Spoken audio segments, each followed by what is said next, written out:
Okay, hi everyone.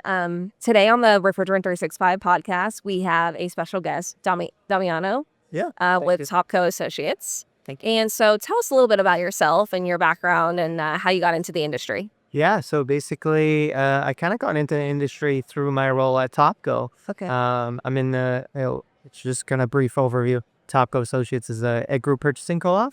So when I joined the organization in the more focus on procurement, strategic sourcing, I was happy enough to take on the role in our category called equipment construction at a high level, but more innately kind of in the refrigeration space. So kind of took over that role, and now I've kind of been in the industry from that side. That's really interesting. And so, how do you how much of your role focuses on natural refrigerants? It plays a part. Okay. I think it's a portion of it. Okay.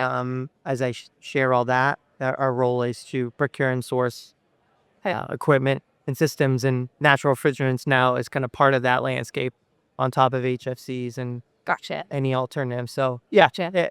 Okay. in my role, it's more over encompassing the whole space. Overall. Yeah, and natural refrigerants is part of it, and going forward could be a pretty important part, if you will. I gotcha. Is that one of the reasons why you have decided to attend ATMO? Yeah, for me, it's more of ensuring I kind of stay on top of industry knowledge, so I can go back to our members, the grocery retailers, and educate them and give them some insight uh, that can help their business.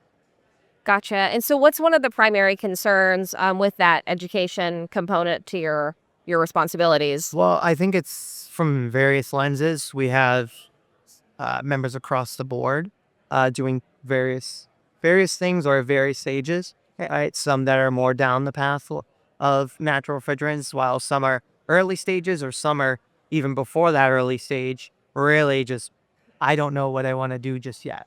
So Gotcha. yeah, so my view is a little bit different because I see it in here from our members so many different aspects or viewpoints on or just Yeah. refrigerants in general. I see. So are you really kind of balancing all of those different Yeah, opinions and for sure. viewpoints? Yeah. Our approach and our organization goal is to leverage the power of aggregation within the membership to support the co-op as a whole and Gotcha. really leverage that. So with that said, it's like you mentioned, it's kind of a seesaw, if you will, balancing. Yeah, it sounds like it. It does. It does. And so could you go a little more specifically into some of those concerns that they have? Because I think they've been talking a lot about the transition, obviously, Yeah. with the sessions at the conference. I mean, where do you see the transition? What do you think Uh, it's I think it's it's a a big difficult question. question. Yeah. I think it's very dependent on the retailer, and there's also it seems to be a regionality aspect that's important as well, and that's strictly from the more of we'll talk about maybe the operational side and the efficiencies within it, what have you. But then there's also aspects regarding costs Yeah. to play a big part. Um, budgets are tight to begin with. So, certainly I think one of the biggest, and some of the conversation I've heard during the conference is initial costs, right? The industry kind of maybe at times just looks at initial costs, and that's what they see, right? Instead of the total cost of ownership or Right. the lifetime cost, if you will. I think that's probably one of the major areas. And again, I think a lot of the same story we're hearing here is the knowledge base required to work on CO2 systems and what have you Yeah. is another key component. Okay, Okay. the landscape from a technician side is the feeling is it's not quite there yet. Or maybe don't have technicians that are knowledgeable enough or feel so they're not prepared enough to work on the CCs. It's CO2 specifically Yeah, yeah. a grocery in the grocery Yes, application correct. market. Okay. Okay. Correct. Um, Very interesting. Yeah. So, and this is your first time at the here? First Okay. atmosphere. Okay. Nice. How are you enjoying it?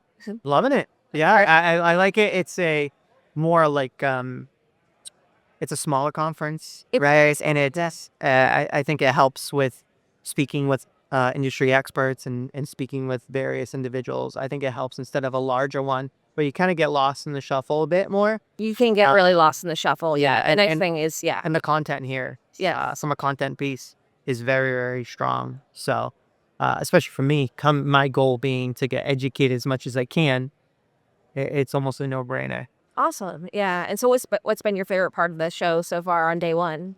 Well, I I think it sounds like a new aspect to the conference is the business matchmaking. Especially in my role, I Okay. think that's hugely important, right? My role is to meet with suppliers and Yeah. find other individuals to work with that support our members. So that whole matchmaking has kind of streamlined the process. Being able to meet with suppliers in quick, we'll call it 20-minute conversations, and the atmosphere team being able to kind of put guardrails around that and build a structure and allow me, myself, and the suppliers identify, hey, I want to talk to you, and create this kind of structured approach. I think that's a great idea, and right now, I'm loving it. That's awesome. Okay, Yeah. great. And what are you looking forward to on day two?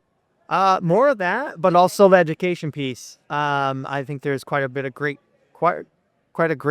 bit of content on day two as on top of day one. So I'm Yeah. looking forward to continue to learn and the networking and the matchmaking side of it. Yeah, and I hope you definitely come back year over year Think. because it really like once you know like a lot of the people in the Yeah. room, it feels Yeah. it's nice, and like you said, it's a really small show, so you'll end up knowing a lot of the people, and Yeah, and it I just think feels those very official yeah, too. Like, sorry, like the larger ones, like I said, you get lost in a shuffle and you kind of lose that more personable relationship side of it. exactly. And it's really good for what you're doing because Yeah. you really want to build Yeah. relationships ultimately, right? Yeah. Yeah, For sure. yeah. Awesome. Awesome. So thanks so much for joining us on Yeah, the thank you. podcast, Appreciate and it. definitely be sure to tune in and subscribe. Yeah, Okay, thank you. thank you.